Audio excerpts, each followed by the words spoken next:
যাজ্ঞসেনী মিত্র reiki training সেন্টারের YouTube চ্যানেলে আপনাদের স্বাগত জানাই।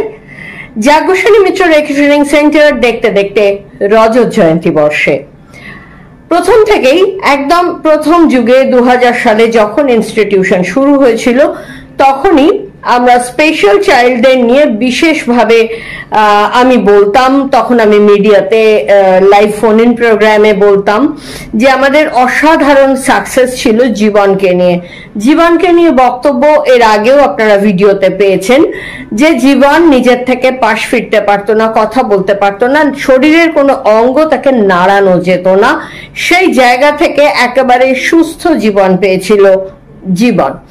তখন ওর মাত্র 5 বছর বয়স ছিল। এই জীবনকে দেখে এরকম চ্যালেঞ্জ বাচ্চা কিন্তু অনেক এসছে এবং যারা কিন্তু সুস্থতা পেয়েছে এবং সেই সুস্থতার হাত ধরে অবশ্যই এই ধরনের অটিজম বা সেরেব্রাল পলসিতে যারা আক্রান্ত সেই সমস্ত বাচ্চাদের নিয়ে আমাদের কর্মকাণ্ড সব সময় হতে থেকেছে।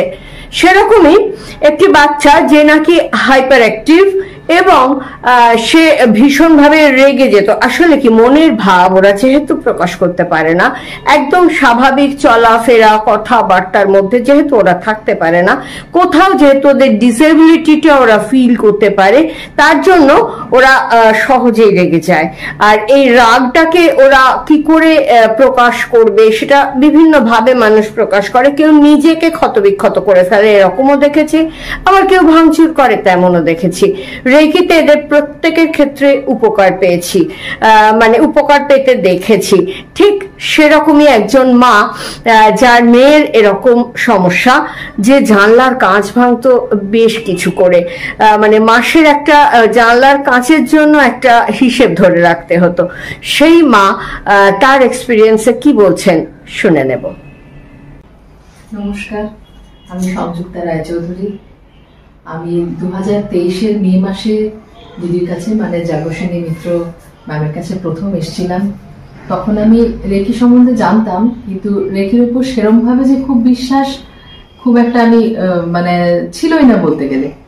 আমার সমস্যাটা ছিল মানে এখানে যেটা বলছি, আমার মেয়ে এখন 17 বছর বয়স, তখন ওর 15 ক্লাস ছিল। ও অটিস্টিক এবং ও মানে যেটা হচ্ছে স্পিচ নেই বললেই চলে, খুব সামান্য। আর ও ভীষণ অ্যাগ্রেসিভ হয়ে যায়, মানে ও যখন রেগে যায় তো মানে এমন হতো যে ঘরের জানলা ভেঙে ফেলছে, নিজেকে আঘাত করছে, মাথা ফাটিয়ে দিচ্ছে, জিনিসপত্র ভাঙছে, বাইরে নিয়ে গেলে এমন সিন ক্রিয়েট করছে যেখানে রাখা যাচ্ছে না, আমাদেরকে মারছে। মানে জীবনটা মানে সত্যি ভীষণ একটা দুর্বিষহ হয়ে উঠছিল। তো তারপরে আমি 2023-এ দিদির কাছে আসি, রেকি শিখি। প্রথমে ফার্স্ট ডিগ্রি করলাম, 21 দিন কমপ্লিট হলো। তারপরে এসে সেকেন্ড ডিগ্রি করলাম। কমপ্লিট হওয়ার পরে দিদি আমায় বললেন যদি চাও তো ইন্টেন্সিভ কোর্স করতে পারো, অ্যাডভান্স ডিগ্রি। তো আমি সেগুলো করলাম। করার পরে আমি কিন্তু আস্তে আস্তে রেকি ভীষণভাবে প্র্যাকটিস করতে থাকলাম এবং আমি প্রথমেই মানে মেয়ের উপরে আমি ভীষণ ভালো, মানে ওকে সবাই আমাকে এবং আশেপাশের ওর বাড়িতে যিনি যোগা টিচার আসতেন বা আমার বাড়িতে যারা মেয়ে থাকে প্রত্যেকের এক কথা বলতো, এবার মনে হয় কোনো ডাক্তার, নতুন ডাক্তারের কাছে নিয়ে গেছো, নতুন ওষুধ, ওর মনে হয় খুব ভালো কাজ করছে। এবার আমি না তখন জানতাম না যে এটা বাইরে অতটা বলতে হয়, আমি চুপচাপই থাকতাম, হাসতাম, ঠিক আছে।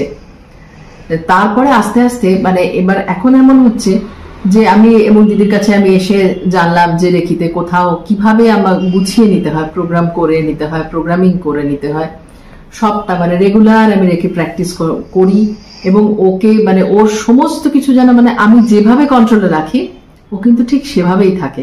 এবং কোথাও গিয়ে যদি ও একটুও কিছু ভুল করে, আমার পরে মনে হচ্ছে যে আমার প্রোগ্রামিং এ যেই জায়গাটায় খুঁত ছিল ওর ঠিক সেই জায়গাটাতেই খুঁত, মানে যেটা হয় আর কি, কিছু ভুল ভ্রান্তি যেটা হয়ে যায়। কিন্তু এখন আমি মানে সত্যি 2 বছর পরে আমার নিজেরও এতটা বিশ্বাস ছিল না, যে আমার এক এক সময় মনে হতো রেকি তো করছি, আদৌ কি কিছু কিছু হয় সেটা। কিন্তু এখন আমি সত্যি বলছি মানে ভীষণ ভাবে বিশ্বাস, মানে মানে আমার কাছে রেকিটা এমন, এবং আমার ফ্যামিলি মেম্বারদের কাছেও মানে তারা আমাকে এতটা হেল্প করে যে আর সবকিছু বন্ধ করে আগে রেকি প্র্যাকটিসটা করে নাও। এবং এটাই আমার অভিজ্ঞতার কথা। মানে এখন আমার মেয়ে মানে ওকে সত্যি সব জায়গাতে নিয়ে যাওয়ার মতো। এবং ও আরেকটা কথা যে আমার বাড়িতে এক মাসে প্রায় 5 থেকে 6 বার আমার জানলা ভেঙে যেত, জানলার কাজ মানে ভেঙেছে, তারপর সেটা ফাইবার গ্লাস লাগানো হয়েছে, ফাইবার গ্লাস ভেঙে যাচ্ছিল।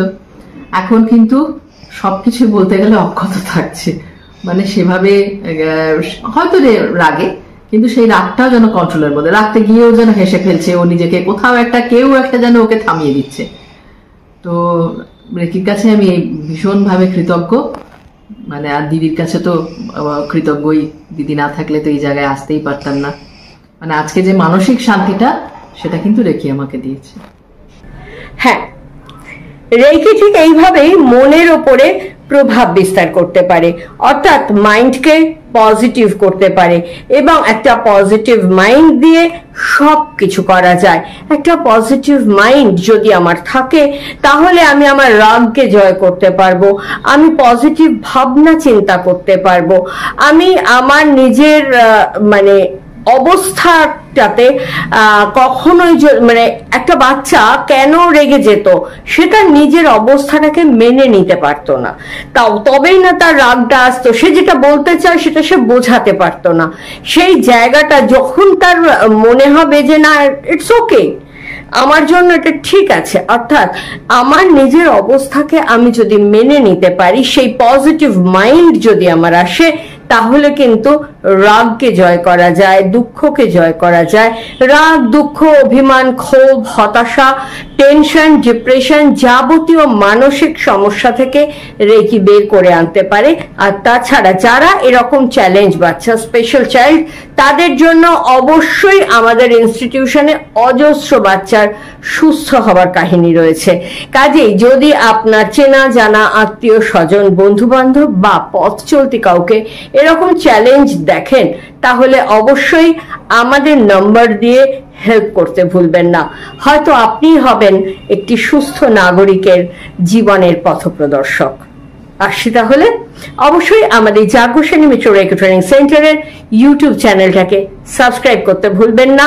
এরকম আরো কত নতুন নতুন এক্সপিরিয়েন্স নিয়ে আবারও হাজির হয়ে যাব, যাতে প্রথমে আপনি সেটা দেখতে পান। তার জন্য বেল আইকনটা ক্লিক করে রাখুন। নমস্কার।